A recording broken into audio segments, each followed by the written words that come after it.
What's going on, guys? Welcome to another Brand to Table podcast. This episode is a special one. Why? Because I am hanging out with an old team member from my CMO days at FEH, and he's got some amazing experience. He's got some amazing just expertise in the space. And when we were working together, it was so much fun. He brought so much fun to the work that we were doing. And I'm so happy to kind of hear where he's at today and what he's doing. And I wanted to catch up to him. So I was like, you know what? Our conversations are so amazing. Like, why don't we just do a podcast about it and share with the world, like, how much energy and how much expertise you actually bring to this industry? And so I am so excited to introduce my old team member and now principal of Axo Hospitality, John Williams. John, what is going on, my dude? What's up, Henry Kaminsky? Loving it. Branded table, baby. Excited to be here. Dude, it's been like a long time coming. I mean, That's right. Jesus, it feels like forever since we were actually chopping it up and actually Solving the world, right? Yeah, kicking down doors. But all right, so I always wanna kick off the show with kind of a funny question. So let's take it back to working together for the first time, right? What was your first impression of me when we started working together? I'll tell you, man, it was like a warm blanket of comfort meeting you with the accent. I love the East Coast vibe. It brought me back to my Boston days. I know New York, but so the energy that you bring is fantastic. And I think it could be kind of intimidating, but I remember thinking to myself, upon first meeting you, that you were a student as much as a teacher. You asked questions. You took that ego and just push it aside, and just were so welcoming that it was just, like I said, a warm blanket of comfort. It's not intimidating whatsoever. You wanted to hear from us. You wanted to listen, and you wanted to do it right. And I love that about you. That's awesome. John, the feeling's mutual, dude. So for folks that don't know John Williams, I want you to give just a quick intro on like how you came up in the space, because you've been in the restaurant industry for a very long. That's right. Yeah. So, wow, 30 years now. I started off illegally working as a dishwasher underage, and I lied to get in there, and honestly, I loved it to death. I kind of moved my way up to in the back of house. Had some great chef mentors who taught me why I shouldn't be in the back of house anymore, and made that jump to the front of house. And went through all the hourly roles. And basically, I've had the luxury of meeting so many people in the industry, and it's addictive. This world of hospitality, giving to others, taking care of others.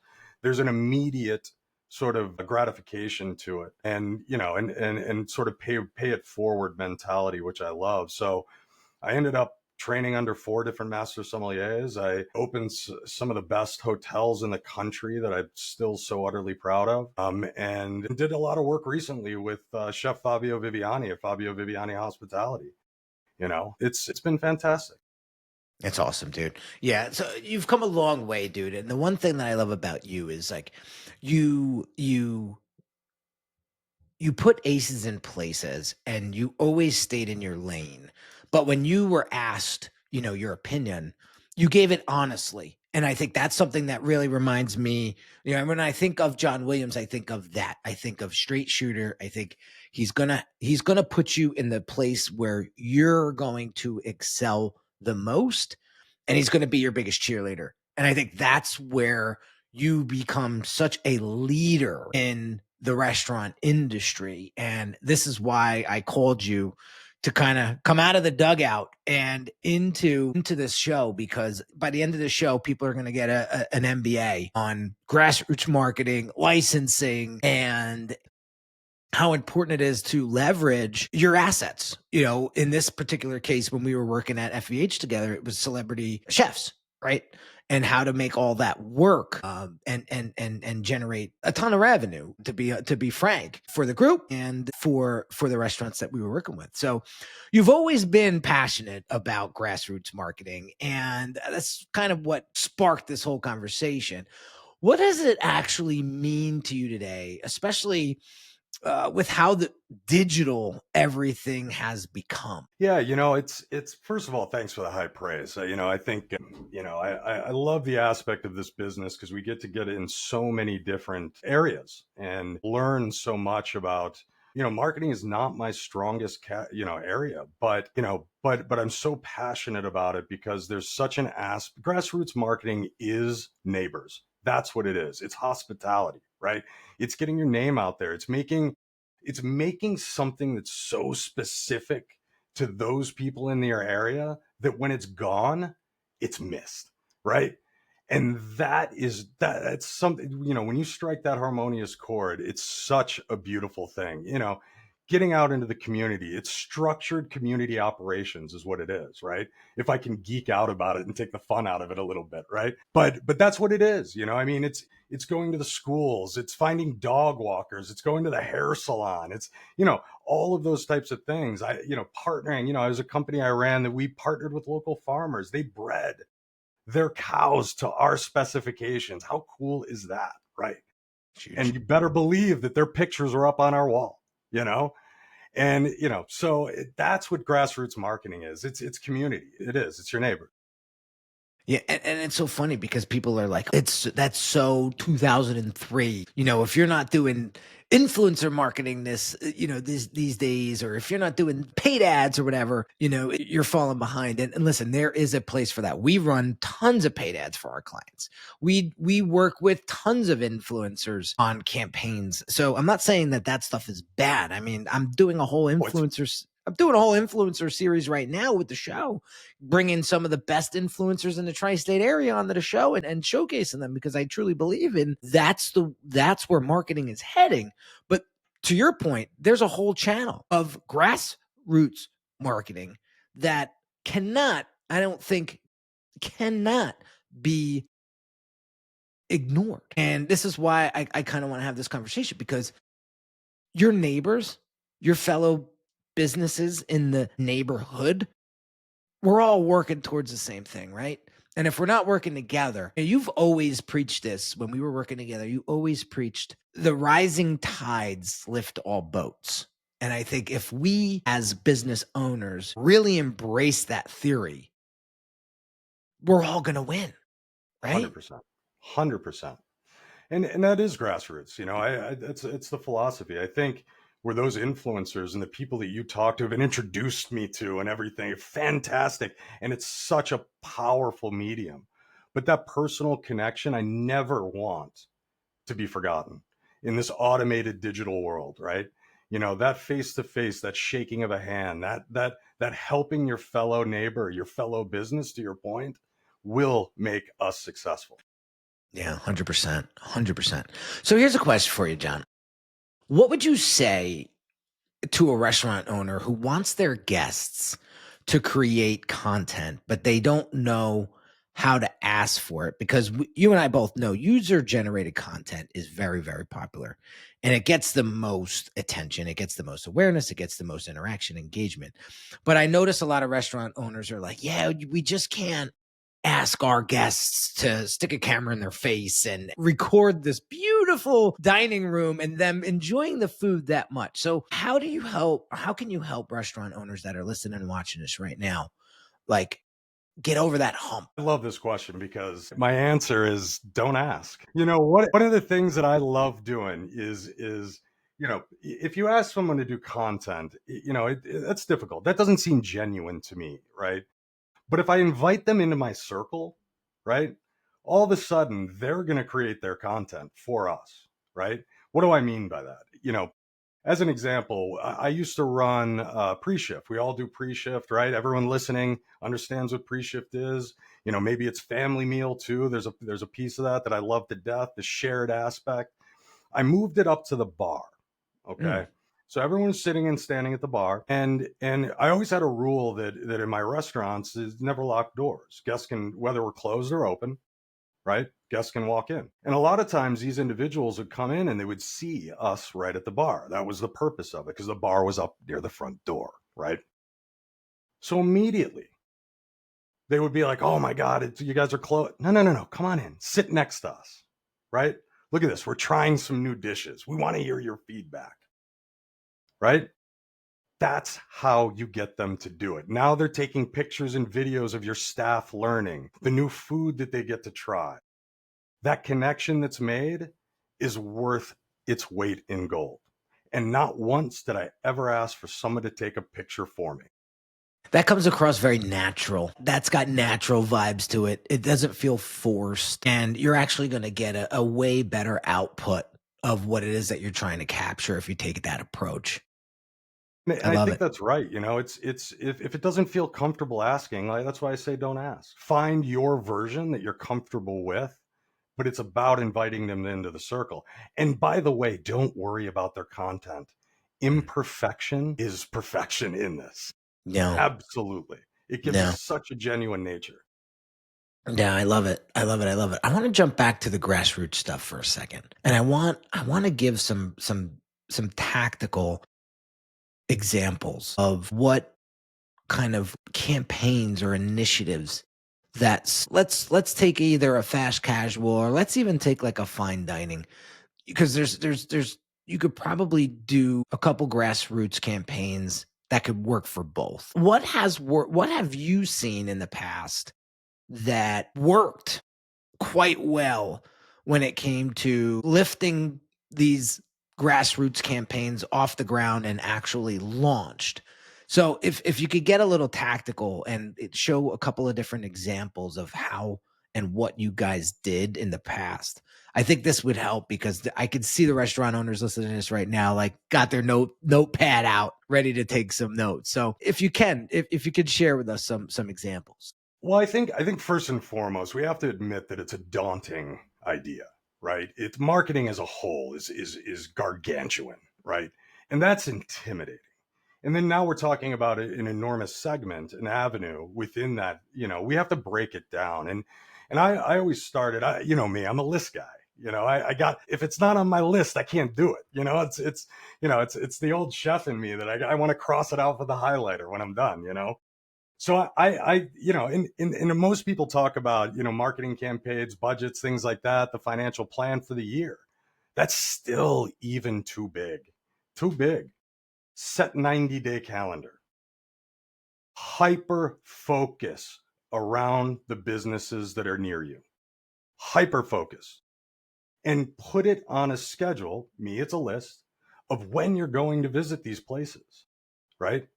So if you define what your core segments are, you take Google Maps and you put a pin right next to, and you start writing down that list of the 90-day calendar, you're already over 50% complete, because all you Yeah. have to do is go, you know?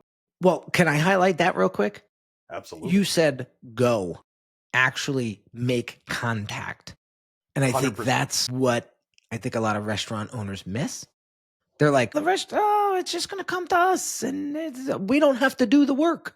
No, that you physically have to get in to that neighbor's business and shake a hand, maybe even kiss a baby. Yep. Absolutely. I think, one of my favorite phrases that you're probably sick of hearing from me is, if we have this, if we build it, they will come mentality, run from Yeah. that idea. It Yeah. doesn't work, right?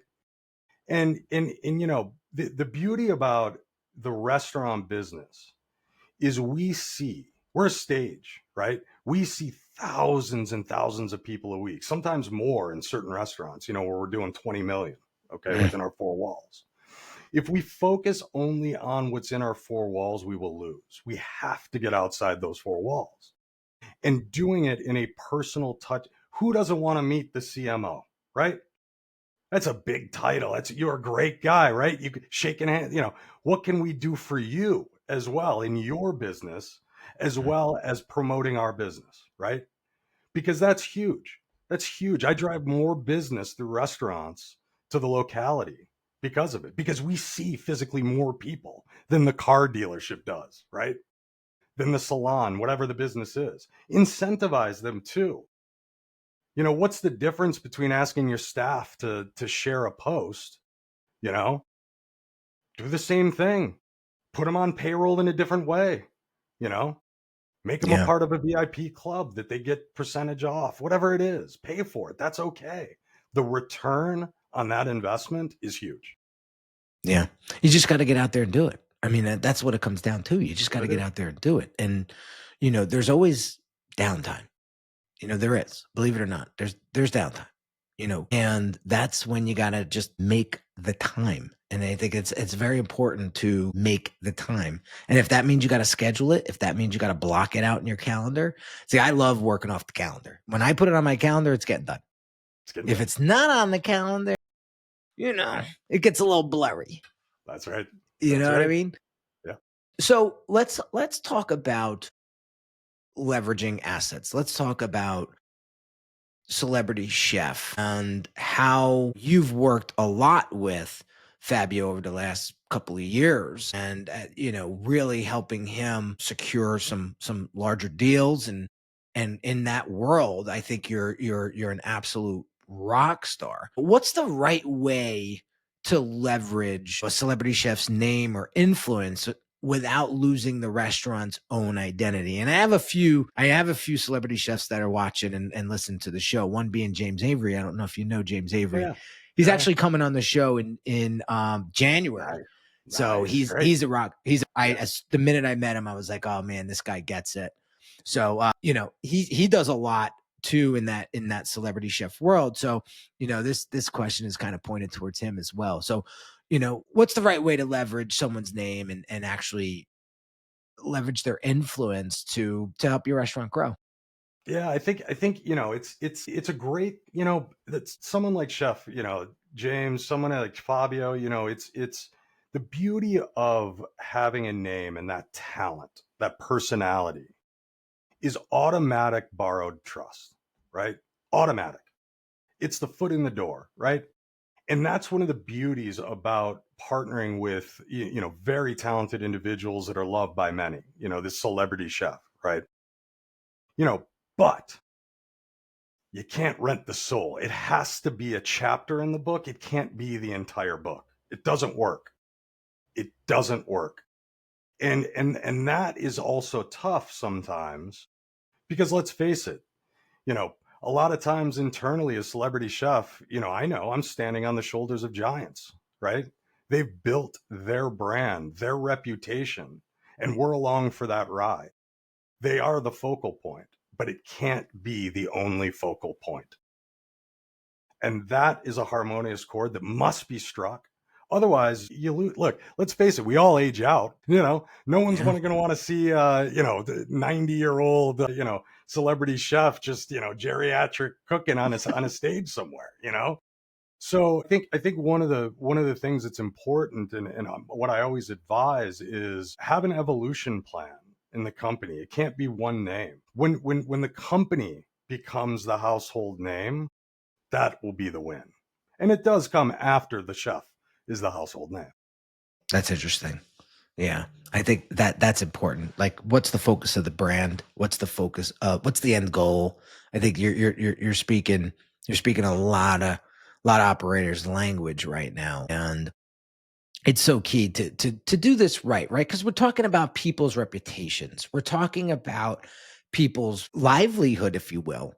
They're doing a major move by putting their name on something like Scary. your restaurant, right? So you have to walk around that and look at that very seriously and very closely, because it can make or break someone's reputation in literally one post or one experience or one visit. And I think that's something that cannot be looked at lightly by any means. That's right. It's scary.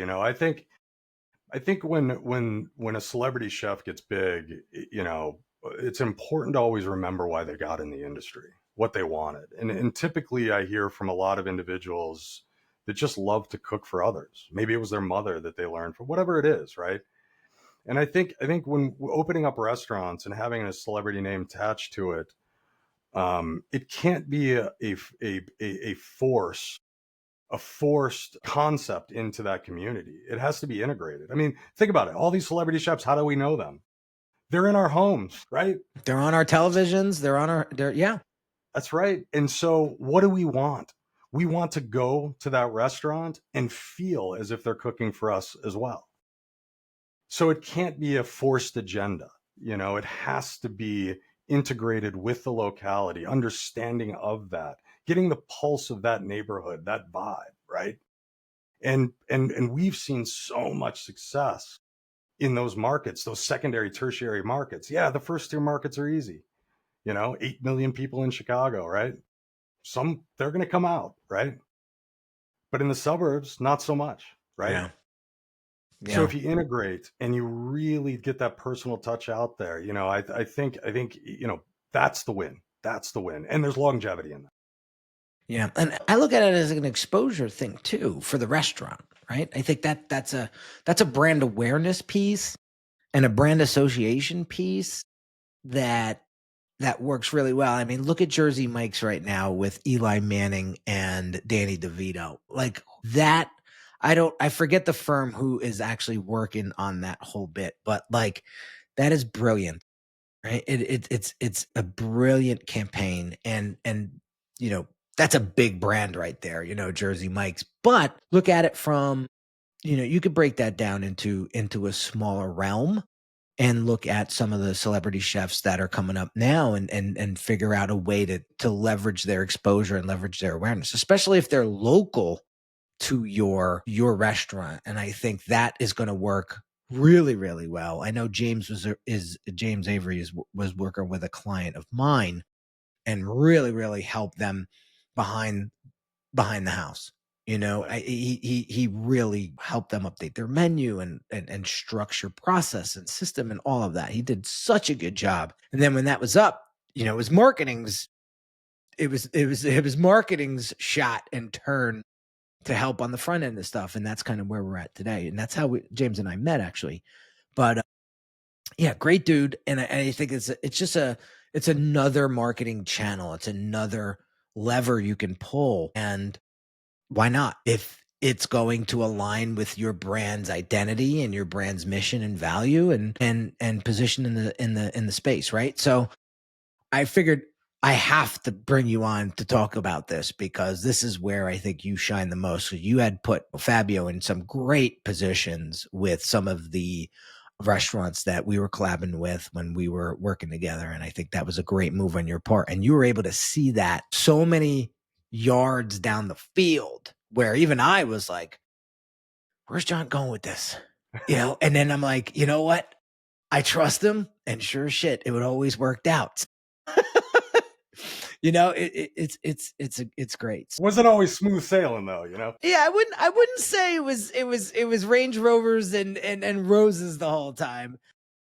But it was definitely an adventure, right? And we had a lot of fun. I mean, we had a lot of fun, and that's what it matters, right? Because we're only here for a very short time when you look at the big scheme of things, right? That's right. So let's talk about licensing deals because I think again, this is kind of a piggyback off of leveraging celebrity chefs and so on. So this is really your world, and you've taught me a lot over the years about licensing and brand extensions. And I want you to kind of talk to the restaurant owners that are listening right now. What should restaurant owners seriously consider before getting into that world? Because it could be a rabbit hole that gets quite deep. Yeah, it's I've always said that where you start is almost with the end in this. You have to run, pre-mortems and a model that go along with it. You have to do it. And in my opinion, you have to obsess over it. It's you scrutinize every number. I'm the guy that through building financial models, if I'm looking at it and I think to myself, wow, that's really going to work. That's immediately the thing that I'm going to say, I'm going to find out why I'm wrong. I have to, right? Because if you're going into it, you can get sideswiped nonstop, the economy, whatever it is, right? You can get your ass kicked. So you have to run these scenarios. You have to. And that's where it starts, and I think ultimately it's like, what's it worth to you? What are you worth? Someone like James Avery, talented individual, very intelligent, and what's that name worth as well? The brand collab, right? And I think in that, where back in the day, a couple decades ago, there was a very specific way to go about this, and you used to hear, X amount of dollars that needed to be spent in licensing deals and all that type of stuff. In this day and age, you got to be flexible.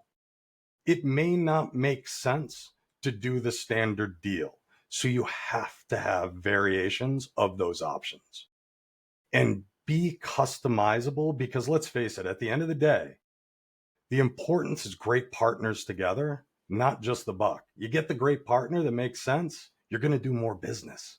And that's the idea, right? That's huge. Yeah, I love the flexibility part. I think when people get that, the opportunity just expands, and there's so much more to be had. When you back off the rigidness a little bit. Now, I'm not saying just cave, but I'm also saying, if it's not a win-win, it's probably not gonna work. And I think the win-wins are where the big jumps occur, right? So let's talk about this for a second, because you've got your finger on the pulse of this industry, because your world is expansion. When I think John Williams, I think expansion. It's You my took addiction. Yeah, you took FEH from, I can't remember, but I remember it was like 14. We were working with like 14 or 15 venues, and like now, it was like right before I left, it was like 39 locations, and I was like, what? And you were a big part of that. You were a large part of that expansion. So what are some shifts and trends that you've seen lately that restaurant owners need to pay close attention to? I would say that, I think first and foremost, what my philosophy around that always was, I am not going to be the one that shuts the door. I'm not going to be the one that says no. I will always come back and try to make something work, right? And I think transparency through that process is of the utmost importance. If you don't have the proper resources, the bodies, the timing may be off, multiple openings, remember, all at once, right? All that stuff, and you make it work, but it has to make sense. And no is never an option in my mind. you know I think from an expansion standpoint, it is absolutely about the right partners. It's about, you have that financial plan, you have the idea of what you want to do, you've got a great brand. Maybe you are bringing on a celebrity chef, whatever it is, right? You know, it has to have intent behind it. If there's no intent, again, if we build it, they will come, run from it, right? That's the most important thing in that process. And I think for restaurateurs in this day and age, look, I think my mentality around it was always to be dangerous, to always be on that edge of the cliff. It's caution I threw to the wind. And I think we do need to be risk takers, because failure is the best way to learn as well. And you learn quick on what not to do. And I think two people are sometimes way too cautious around it. I think it's, if as you said, if it makes sense for all the parties, you could question it until you're blue in the face. Yeah, you got to pull the trigger eventually, right? Right, I mean, right, right. I like the risk conversation. I really do. And listen, I've been in business for 16 years, and if it wasn't for me taking some risks, Right, I wouldn't be here. And I right, really wouldn't be here. I'd have a job. I'd have a 9 to 5, and there's nothing wrong with that. I get like knives thrown at me when people think I poo poo 9 to 5 jobs. No, I mean, we need those people in this world, right? But 100%. I Yeah, knew that I knew that there was a bigger mission for me. And that's why I took the risks. And I said to myself, I always lived by this weird philosophy, like, tomorrow's not guaranteed. And I just saw so much as a kid growing up. Like I remember just I experienced things at such a young age where like I know grown-ups to like today that haven't experienced some of that stuff, And then like I lost friends at a very young age. I remember, not to go off on a tangent, but I remember I was in 8th grade. And there was this kid that I went to school with, Frank Hernandez, and he lived in a very tough neighborhood in Perth Amboy, New Jersey. It's a very tough neighborhood. And I remember coming to school on a Monday, and Frank was like my big brother. Like he was very protective of me for whatever reason. He took to me, and he was very protective of me. And there was a Monday I went to school, and Frank wasn't there. And I was like, Frank is always here. Like, what happened to Frank? And our friends, my friend Danielle came over to her and she was like, yeah, Frank got stabbed to death over the weekend. And like, I don't know, that was 8th grade, John. And so I've always lived by this mentality of like, dude, you could be here today and gone tomorrow, man. And your best friend could be here today, gone tomorrow, man. And so I think that at such a young age, I was 8th grade. So what was that? 13, maybe 14 years old. So getting back to this conversation, getting back to risk taking and things like that, I think calculated risk is huge, and I think it's so important. But you got to take the chance, man. You gotta do it, because 9 times out of 10, whatever you're afraid of, you get over that other side, and you're like, oh damn, this wasn't that bad. Like Yep, I, absolutely. I've experienced that so many times over. So I encourage that. But I'm glad you brought that up. Let me ask you this. Getting back to some of the marketing conversation, because we've worked with a lot of operators over the last few years together when I was working, as CMO at FEH. We would hear some things from our partners like, my marketing isn't working. Right. So if someone came to you and said, my marketing isn't working, where do you have them look first? I mean, I have my answer to this, but I want to get your take on. I'm an operator through and through. I live and breathe that, and I, as you know, I'm also a financial geek as well. But so that's where I go. I look at it's the P&L. If we spend X amount of dollars, what's that story being told in top line? And that's literally always what I believed in the separation where it's operators' jobs within the four walls are their job is to keep people coming back, right? Marketing, their job is to drive new customers in, right? And so it's clear to me when someone says it's not working, right?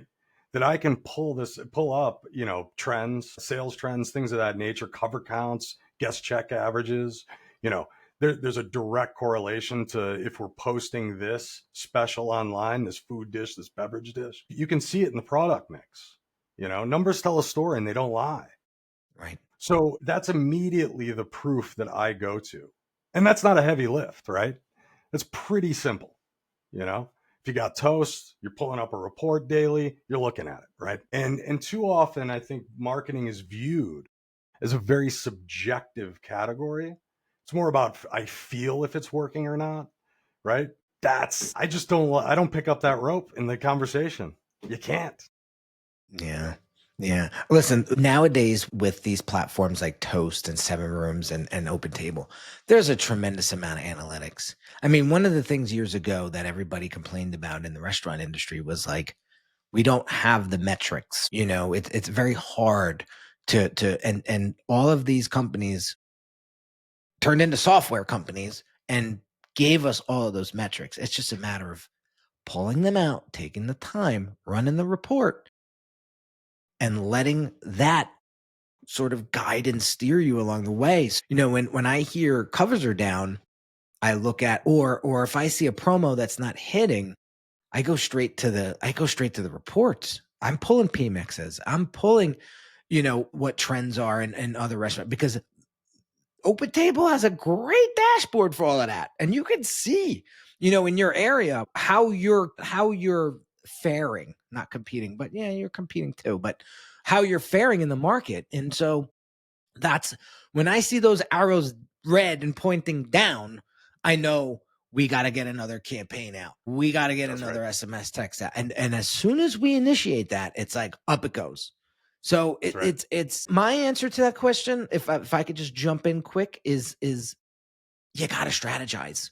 I think there's a lot of shooting from the hip. And to your point, a lot of restaurateurs are going for the feels, like, oh, this just feels right. I'm going to run with it. Or it's a dish that you really like and you want to push it. Like, if you're not your customer, which a lot of restaurateurs are not, then you have to go a different route. And that's very strategic. That's when you bring in consultants. That's when you bring in marketing companies like myself to come in and really help you with that, because you said it before, like, operators are operators. They're not necessarily marketers. That's And right. so when you bring in that expertise, you sharpen your knife that much sharper. And now you're able to do things that you wouldn't have been able to do on your own. And for someone like such as yourself to come on board and do something like that, you have the ability to be hyper focused, right? There's no distractions around it. So not only the data that you collect, but the strategy that you implement is that much more dialed in, right? And to me, that, too often I see, to your point, these operators who aren't their own clientele, trying to wear too many hats. It's, you said it, aces in places, right? You know, that's what it is. Yeah. Give the people Once the you ability to be experts in their world. say that again, John, so I could edit Give the it. ability for people to be experts in their world. That's it, man. I mean, that is such a golden nugget that if there's anything you got from this conversation, whoever's listening, it's that. Let them do what they do best. There's a great book out there by Dan Sullivan. It's called Who Not How. And I love that book. Somebody just mentioned it to me again. I bought the book like when it first came out. It's a couple years old. I have to pull that thing off my shelf and read it again because it's so good. And the premise is this. It's like the perfect example is like mowing your lawn. And I never mowed my own lawn ever because I knew what my hourly rate was. And I knew that that's the word activity was nowhere near my hourly rate. So why would I spend that time mowing my lawn when I could get somebody else to mow my lawn and I could stay doing what I do at my hourly rate? Right? Does that make Yep. sense? Like, so I 100%. never mowed my own lawn. So it was like, who, not how. Like, you're not going to operate on yourself, are you? If you have back problems, no, you're going to hire the freaking surgeon and he's going to do it for you because he's done 100 of them or 1,000, hopefully 1,000. Right. And so yeah, it's just finding the right team members. And that's a whole nother episode that I would love to have you back on for, because you've done a lot of hiring over the years. And that's a whole nother conversation. But finding the right team members and hiring who you trust and trusting who you're hiring is so important in this game, because it's an expensive. Hiring a team is extremely expensive. Losing those team members, in my opinion, is even more expensive. That's So right. why not find the right people and nurture them? We had this conversation not too long ago, a couple episodes ago, with Dante Ishmael. He said, my managers, I started this business 20 years ago. My managers are the same managers that started this business with me. I love that. That's I'm huge, dude. obsessed with that. Building That's so, teams, that culture, yeah, absolutely. dude. And you could tell he treats he treats his staff like his family. And that's so key. I don't necessarily believe in that whole thing where you can't be friends with the people that you work with, and you can't get too close to them. Otherwise they don't respect you. Listen, I think if you're a good leader, you know exactly how to draw that line, and you make sure that line is drawn when it needs to be drawn. That's right. Right? I'm going a little all over the place with this episode, but Worth it. Worth it. yeah, I think there's a lot of takeaways out of here, man. There really is. That's why I love talking to you, because you are just you're so well rounded in the space. It's like hard to just talk about one topic with you. Plus the ADD doesn't help. Real quick, because I think you don't give yourself enough credit in this particular area, but I think you do quite well in it, being that I come from this space.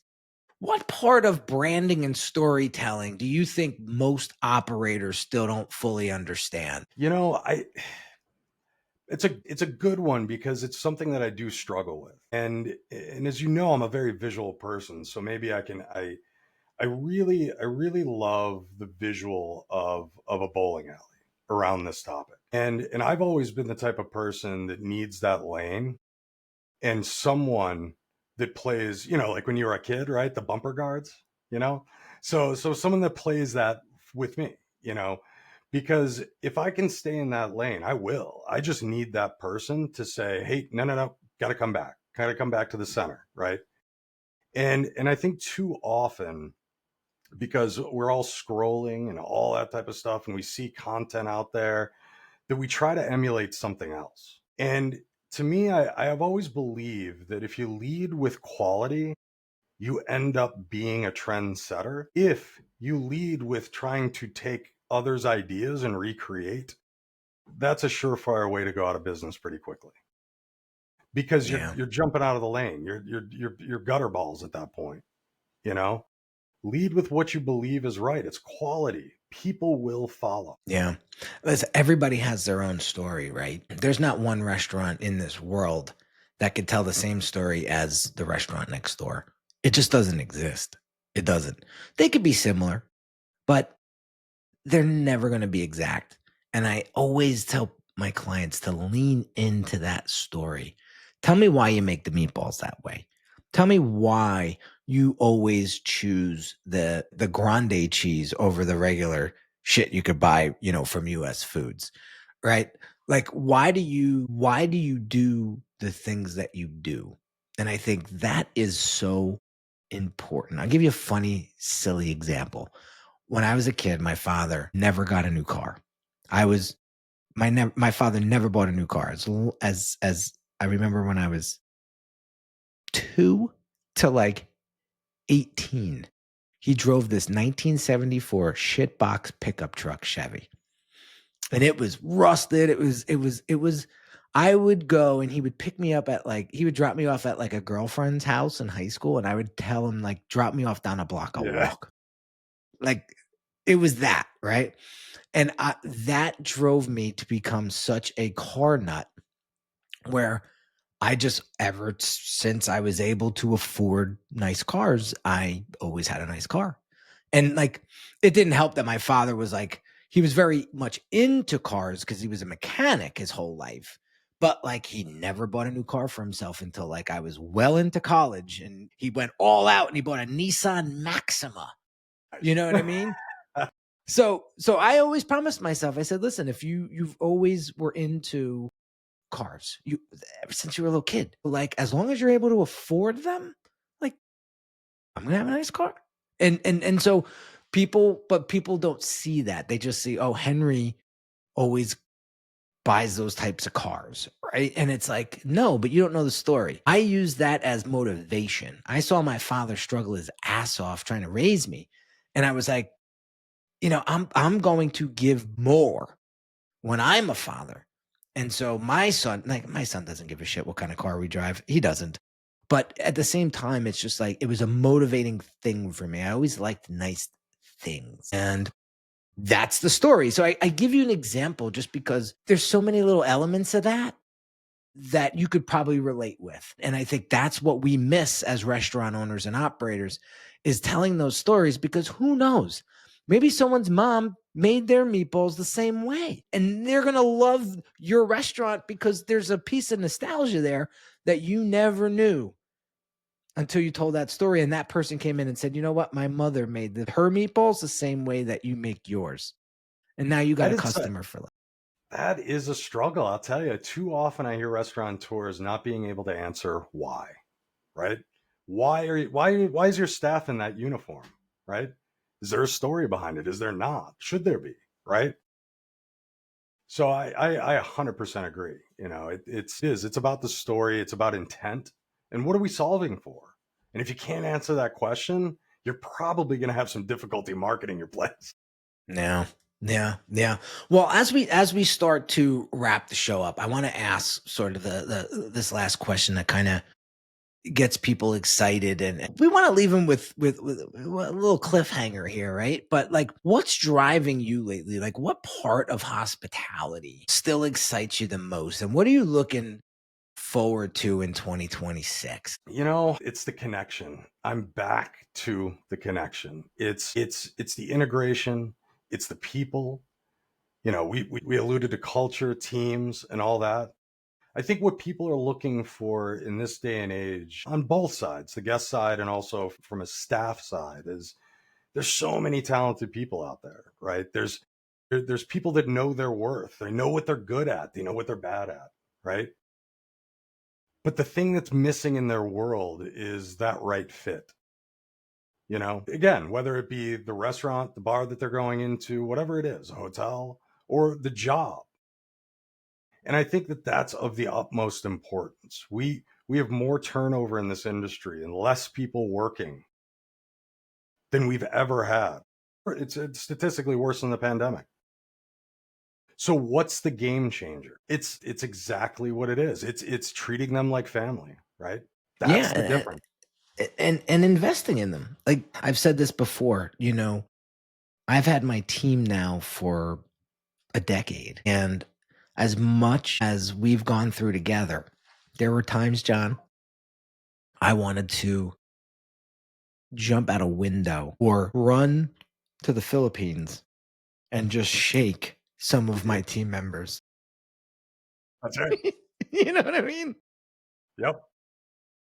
But I took a deep breath. I said, 5 years from now, none of this is going to matter. And it's actually going to be a really funny story. But I stuck with them and they stuck with me. They saw something in me. There were times I was not always the patient Henry. I was very hot-headed back in the day, like very hot-headed. Yeah, you saw some of that come out. That's right. Oh God. Oh, if the wolves could talk. But Uh, but long story short is when you invest in your team and you stay patient with them and you treat them, like family. And I always use this analogy. I forget who told me this or where I read it. It was like when you're teaching your kid to walk and they keep falling, do you just give up on them and be like, well, you're never gonna learn to walk and just leave them? right, right. No, you show them where they're messing up and you prop them back up and you give them that support. And next thing you know, you can't catch them anymore. And I think it's the same thing with your team. If you teach them the lessons in life, I have some clients to this day, I got to tell you, that are they're mentoring me. I don't think they know it, but they have such a great coaching personality. I think of this one particular client, he's always looking out for me. And like he told me when he first hired me, he said, I'm either gonna love you or fucking hate you in 3 months. And I'll never, ever forget that. And he's like, but I think I'm gonna like you. And that was we had a 3 month pilot. I think we're going on 11 months now. And every month we sit down and we chat and we strategize and that. And listen, he's been in the industry like 15 years before I was born. So like the guy's got lot of lot of experience. But man, he's quick to tell me like, I'm only trying to make you better, man. And like little incremental things, little tiny, he's so detail oriented. And that helps me so much. That has leveled me up over the last 11 months. Like you have no idea. I mean, it's just nuts. But he's investing. He could have, there's a couple things that like fell through the cracks and got him very frustrated. And we're still here. And and at the end of the day, he said, "Listen, it's not a big deal. But now you know where my standards are." And the mistake or whatever it was, it never happened again. And I think that's the key, right? It's so easy to just say, "Get the hell out of here. I never want to see you again." That's easy. The That's easy. hard part is saying, "All right, come over here, pal. Let me explain to you why we're never going to do this way again." And taking that time. And I think that's the difference between operators today. And I think, if you stay in that coaching mindset and that mentality and you take your time when it comes to hiring people, they're going to be with you a very long time. I'll Very tell long you, time. too often people forget the devil you know is sometimes better. And when we get angry, it's because we care. That's it, right? If we didn't get angry, we wouldn't care, you know? And I always equate my analogy that I love is pick a sport, pick a team that you love, pick a player. Are they always perfect? No, no. They have slumps, they have injuries, all this type of stuff, right? But how do you get them back on track and lift them up? That's the job. That's Yeah. the job. Yeah. And too often we just write each other off in this industry, and didn't do something right, fired or pushed out, whatever it is. And that's sad. That's not the right way to go about it. Nah, because listen, how are you ever going to build a strong team when all your other team members see staff members coming and going because you're either hot tempered or you don't have the patience to coach or listen, you got to if it's constant, right? If it's a constant thing where they're just not getting it, That's different. that's a whole different conversation, right? But I think that there is benefit of the doubt here, and there's a coaching mentality that is very very beneficial. So, oh man, we kind of went on a little journey on this episode. I thought we were going to stay with grassroots and all of that Never, grassroots never. marketing, but I'm glad that we had this conversation because it took people sort of on a journey of how dynamic this industry really is and how simple it is though at the same time, right? I think that there is a simplicity of this industry that I think a lot of operators run into problems is when they try to overcomplicate it. That's right. And like if we stick to and this is something I learned from you actually, it was like when we go back to the block and tackling, you go back to the basics, right? You talked about focusing in on the numbers. Let the data drive you. If there's still something about the data that drives you mad, then all right, well, let's think about how we can actually leverage the data in a way that feels good and natural. And right, like the flexibility you mentioned before, like all that stuff plays such a crucial role in this industry. But yeah, we're not all brain scientists here. We're not. But it's going with the flow. And I think if we get into our flow, like anybody gets into their flow and the wind's on your back, forget it. There's nothing you can't do. That's right. Mentor of mine used to tell me, this ain't rocket surgery. Keep it simple, right? Keep it I love simple. it. It's non-linear, much like our conversation, but it is simple. I mean, if that's not an example of the fun we've had over the last few years working together, I don't know what is. I mean, Yeah. so John, where can people get in touch with you and learn more about how you can help them expand? Because I think you're the expand man. You're the guy that gets things growing. And we just scratched the surface here. We've only been talking an hour. But where could people learn more about you and get in touch with you and talk to you about how you can help them? Yeah, so my company is Axo Hospitality, AXOH Hospitality. It's pretty simple. John at is my email, John at Axo Hospitality. LinkedIn is obviously, I make a lot of connections through LinkedIn. People reach out all the time and excellent relationships that I have, such as yourself, Henry. Definitely reach out to Henry. He's a gem. So, I think that, this collaboration on this podcast certainly won't be our last, right? Well, absolutely not, man. More ventures to come. I So, love it. but John, yeah, thank you so been fun. much. Thank you. Thank you so much for jumping on the show with us today and sharing your expertise and sharing your experience. That's what this show is all about, guys. I want you guys to learn from other experts in the industry that have a tremendous amount of experience doing what they do best and what they do. And so I hope you got some valuable nuggets out of today's conversation. Remember, like, subscribe, comment, hit me up in the DMs if you ever need help on the marketing side. Trying to execute those strategies I know can be tough and can be very, what's the word? It'll come to me. Thank God for post op. What's the word? Daunting. Frustrating, There you go. daunting when you don't have a marketing partner helping you execute. So you know how to get me, guys. DM me. on Instagram. The link is in the show notes. Have an amazing day, and I will catch you on the next episode real soon. Take care. Thank you, Henry.